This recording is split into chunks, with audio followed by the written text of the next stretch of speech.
अक्सर जब हम मंदिर जाते हैं तो पंडित जी हमें भगवान का चरणामृत देते हैं।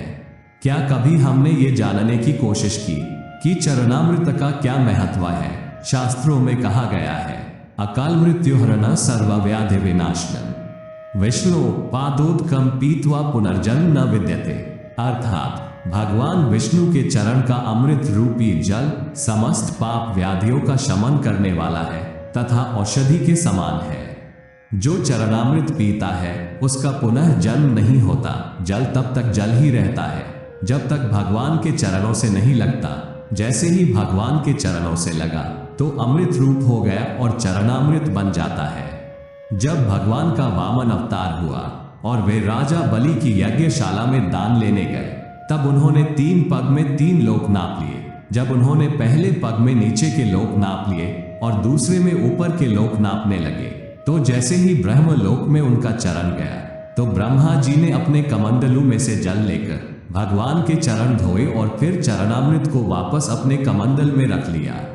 वह चरणामृत गंगा जी बन गई, जो आज भी सारी दुनिया के पापों को धोती है। ये शक्ति उनके पास कहां से आई? ये शक्ति है भगवान के चरणों की, जिस पर ब्रह्मा जी ने साधारण जल चाया था, पर चरणों का स्पर्श होते ही बन गई गंगा जी। जब हम बाके बिहारी जी की आरती गाते हैं तो कहते हैं, चरणों से निकली गंगा प्यारी, जिसने सारी दुनिया तारी। धर्म में इसे बहुत ही पवित्र माना जाता है तथा मस्तक से लगाने के बाद इसका सेवन किया जाता है।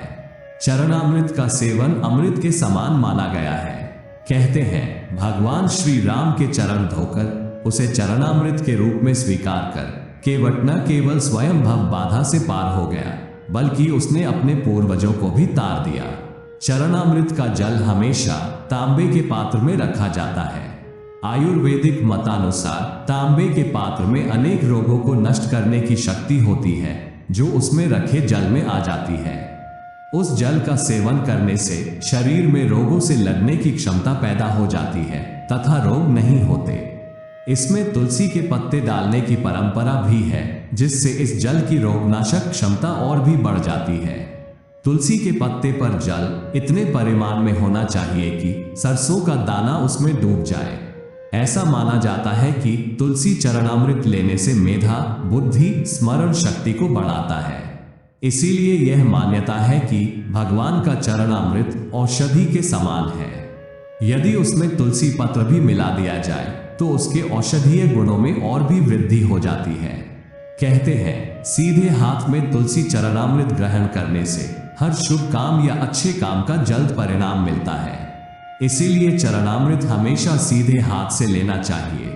लेकिन चरणामृत लेने के बाद अधिकतर लोगों की आदत होती है कि वे अपना हाथ सिर पर फेरते हैं।